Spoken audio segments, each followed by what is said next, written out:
Être un parent pris dans les filets de la DPJ, c'est comme vivre en audition permanente pour un rôle que tu n'auras jamais. Chaque mot est évalué, chaque émotion interprétée, chaque silence devient suspect.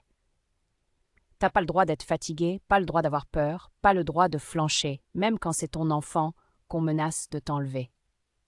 Et après ça, on demande bien sérieusement d'être stable émotionnellement.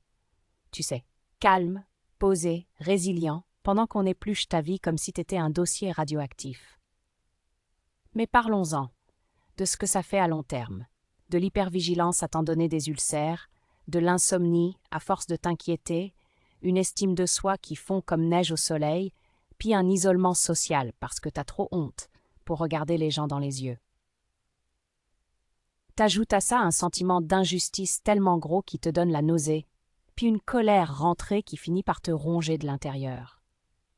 Puis malgré tout ça, t'es supposé rayonner de stabilité, comme si c'était possible de construire de la santé mentale dans un climat de menace constante. Mais c'est vrai, hein? Faut comprendre. Il y en a qui jugent mieux que d'autres ce qui est bon pour ton enfant, même si c'est pas eux qui le bercent, qui pleurent son absence ou qui vivent la déchirure.